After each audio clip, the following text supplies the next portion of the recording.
नमस्कार मंडळी, श्री स्वामी समर्थ.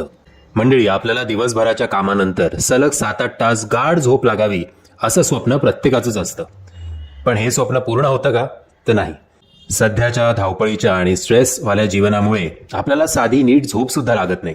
सतत डोक्यात काही ना काहीतरी टेन्शन्स असतात. पण कधी कधी आपल्याला अशी काही स्वप्न पडतात, ती स्वप्न त्या दिवसभरात आपण कधीही विसरू शकत नाही. आणि असे बरेच स्वप्न आहेत जे आपण लगेच विसरून जातो. हे स्वप्न आपल्याला का पडलं याच विचारात आपण असतो.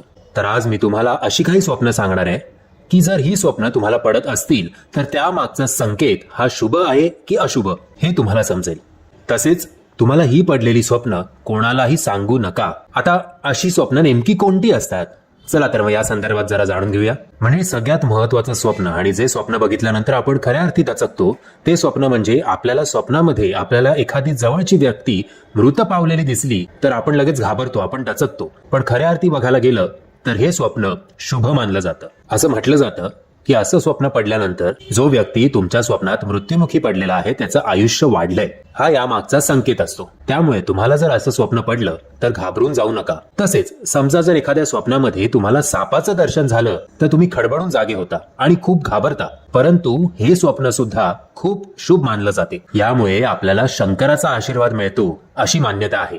त्यावेळेस सकाळी उठल्यानंतर तुमच्या घराजवळ एखादं शंकराचं मंदिर असेल तर तिथे जाऊन तुम्ही शंकराच्या पिंडीवरती बेलपत्र ठेवणं आवश्यक आहे. तसंच तुम्हाला स्वप्नामध्ये समजा एखादा किन्नर दिसला तर तेही शुभ मानलं जातं.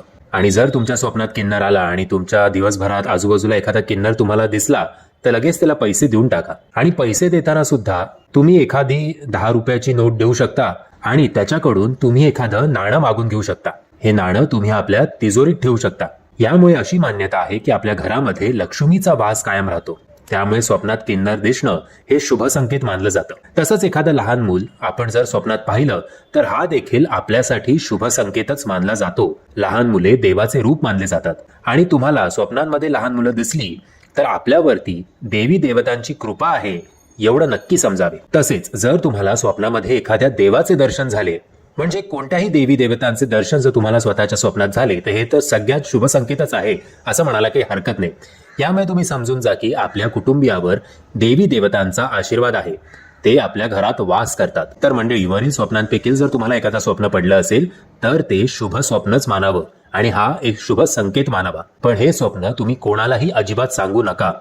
या स्वप्नांमुळे स्वामींचा आशीर्वाद तुमच्यावर असेल, तसंच तुमचे येणारे दिवस खूप सुखाचे असतील यात काहीच शंका नाही. मंडळी, मी आशा करतो या व्हिडिओच्या मार्फत तुमचे काही गैरसमज दूर झाले असतील. जर अशा काही गैरसमजांमध्ये मी मदत केली असेल तर कृपया या व्हिडिओला लाईक, शेअर आणि चॅनलला सबस्क्राईब करायला विसरू नका. श्री स्वामी समर्थ.